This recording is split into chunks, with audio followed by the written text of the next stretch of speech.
Hi. Today I want to talk to you guys about stress.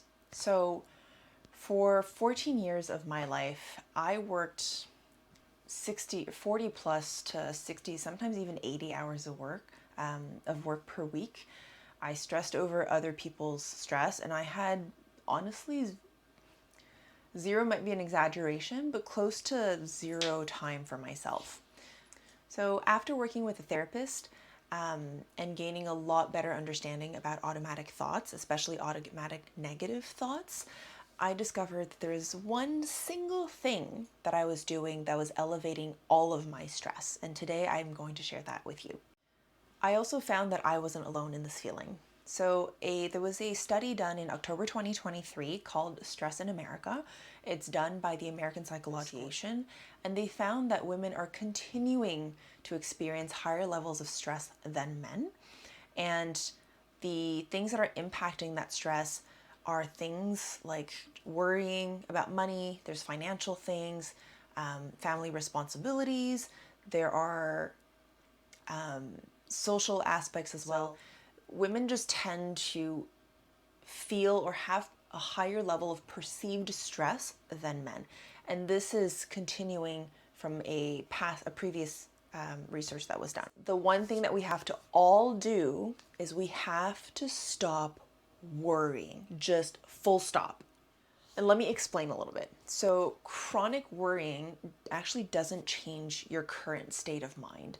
Your brain doesn't know the difference. All it does when you worry about something is your brain relives that same stress over and over again. In fact, you're putting your brain back into the fight or flight mode repeatedly. This chronic stress, and studies have shown that chronic stress does have an impact on your brain function, your immune system, and your digestive system, as well as your hormone levels. So you can imagine that stress alone, which seems like something that isn't as functional or something that doesn't seem like it will impact you directly, has a significant impact on your holistic well-being. And so for all of you guys out there who have experienced bloating, mood swings, hormone levels that just doesn't seem to be working really, really well, all of those things relate back to stress. And you can imagine that all of these symptoms can create other symptoms like fatigue, brain fog, depression, constipation, even catching colds and getting sick more often. And then if we keep going, there's weight fluctuations, whether that's weight gain or weight loss. So, all right, we know that stress is bad. We know that worrying repeatedly about that stress is bad. We know that the stress has an impact on our physiological and psychological well-being, and that those symptoms create a cascade of other symptoms. So how do you stop worrying in its tracks? So I do 3 things that stop my, stress spinning, if you will, dead in its tracks. 1 is I write it down. 2, I review the list and I prioritize or delegate it. And then 3, I take action on what's within my control. So let's start with number 1. Write it down.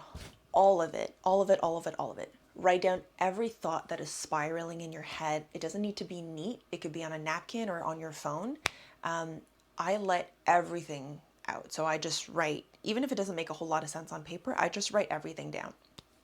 Now, what happens is when you're writing things down as opposed to just letting it spin in your head, is it forces your prefrontal cortex, so this is the part of the brain that controls rational thought, it forces your brain to make it cohesive. It makes your brain make sense of it or try to make sense of it. So when you do this task, often what happens is you realize that what you're writing doesn't make any sense, or it's a stress that no longer exists, yet somehow it's still existing in your mind, or you realize that it's something that you can solve quite easily, or more so is that you realize that it's something that has nothing to do with you. Step 2 is once everything is written down, I like to organize the list. And this could be done very, very quickly with a highlighter or just, by circling things. But I like to, and you can categorize this in a lot of different ways. You could bucket it based on, work or professional versus personal, I like to sort it between what I can personally do versus what I need help with. And I do it this way because it helps me figure out what's within my control and what's not in my control. Once you've figured out, the structure or the organization that makes the most sense to you. For me, again, like I said, it's what I can personally do versus what I need help with. Essentially, I filter out this brain vomit into a tangible list of action items. I then cross out anything that I cannot do on my own and that needs to be delegated. So anything that requires help or anything that requires, additional support, I just cross it out. Or I put it into like a parking lot and look at it at a later date when I am not as stressed, when I have a calmer mind and I can think clearly. And of what's remaining, I prioritize it. And the way that I like to do this is based on level of urgency and return on investment.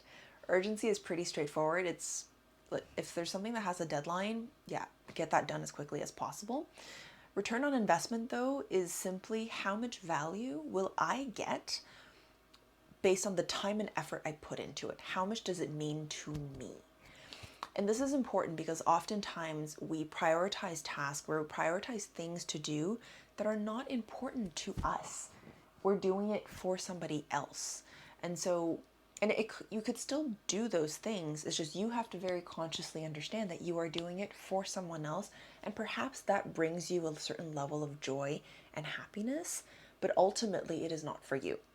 So I'd prioritize based on those two factors. And then step number 3 is obviously I take action.